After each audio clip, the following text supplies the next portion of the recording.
We have had a despite COVID, we've had a very busy year since last year, and council does a strategic plan, you're probably aware of that, which has 6 very high-level goals around housing, transportation, social well-being, local economy, municipal services, and climate change. And then under those we have about 30 objectives. We just updated our strategic plan last fall, and we do it every year. And we're making a lot of progress on a number of fronts. And I think that people are very interested. The number one issue on people's minds in West Vancouver is often traffic and congestion. And I'm the chair of a partnership of all the North Shore municipalities, the North City and District of North Van, as well as the 2 First Nations, and it's called North Shore Connects. And our big news was we launched the new brand name, North Shore Connects, which was formerly called InStep, and then Next Step, which is not a very nice name.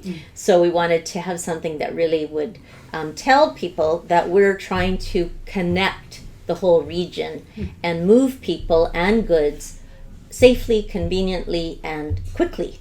So our big news when we launched it last fall was to bring rapid transit to the North Shore as soon as possible. And we're moving through the process. You know, these things can take years, but we're pretty optimistic that our congestion issue is the worst in the region, and we're next. The North Shore is next to get some investment.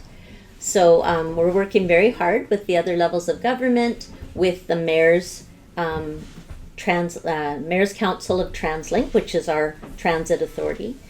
And then, of course, also looking at other ways of traveling, including e-bikes, and we've partnered with the North Van districts to have one of the first e-bike share programs, so you don't have to buy an e-bike to try it. You can actually rent one. And you may have seen that we actually won an award just recently for the Spirit Trail improvement, because that bridge over the Capilano River was very dangerous for bikes and pedestrians, and it was very crowded. So there's a new part that you may have seen and so really that one key link will now allow us to go from 13th, or actually it goes to about 16th in West Vancouver, all the way to Park and Tilford in pretty much separated bike lanes and separated pathways. So I'm very proud of that. That's really that was a missing piece for us.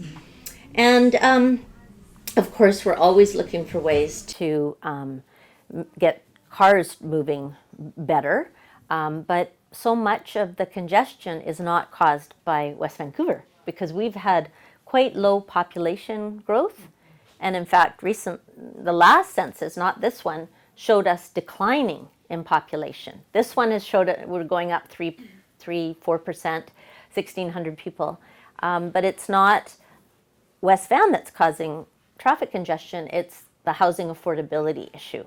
Nobody can afford to live here. Workers can't afford to live here. Fire, police, teachers, doctors, and lawyers can't even afford to live here. So everybody that works here, used to be that people that worked here lived here. Now they're all commuting from different parts of the Lower Mainland. So that leads us into the other goal, which is, I think, probably one of the biggest contributors to congestion everywhere, is the housing crisis, housing affordability.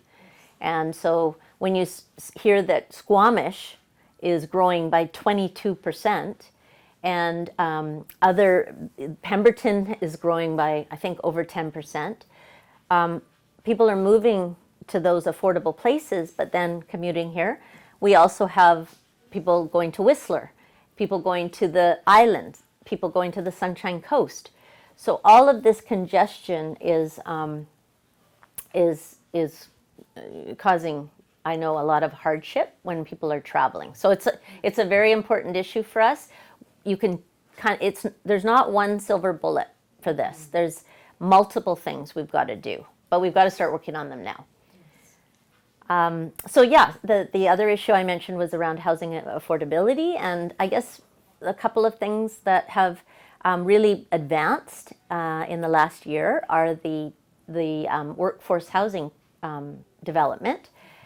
We've now approved it. It's going to be starting this year. We've picked a contractor.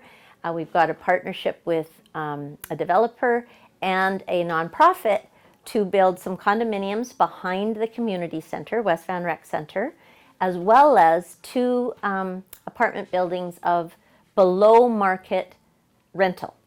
And we're really targeting people that fall within the $50,000 to $150,000 family income, which sounds like a lot of money.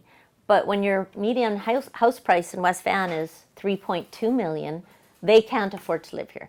So we're expanding our reach with transit, but we're also working on increasing the number of affordable rental, smaller houses, townhouses, row houses, coach houses. The other big change that happened in the last year, which I know a lot of people are interested in, is we want to incentivize builders to build more than 1 unit on a lot. So rather than having one big house that's worth $5 million that sits empty, we would rather have people build a smaller house and a suite, a basement suite or a garden suite, and a coach house. So we reduced the allowable floor area ratio on a lot, and we're making it easier for people to subdivide the lots. So you get smaller houses, which by definition are going to be more affordable. I mean, it's a spectrum, and we need all sorts of housing, including seniors housing and families and young people. We virtually have no young people between the age of 25 and 40 in West Vancouver. We have a big seniors population. We have half the number or proportion of children that Vancouver has. So this is a problem. This is a problem for our local economy because you see businesses closing, and we want those services to stay here. We want our restaurants and our dry cleaners and our arts facilities to stay here. But if you have a shrinking or aging population, it's not enough business especially people on fixed incomes. They're not spending money like younger people are. So the local economy is also very important to me. How can we bring business here, support business so that it thrives? And I think we have so much to offer in West Vancouver. The waterfront is incredible. It's probably the best waterfront in the region, and people love our seawall. And so we need to invite and welcome visitors and get them to stay. So they don't just come and use our seawall, they stay here and they go to a shop or they go to a restaurant. And how do you do that? And I think we have an opportunity around arts and culture.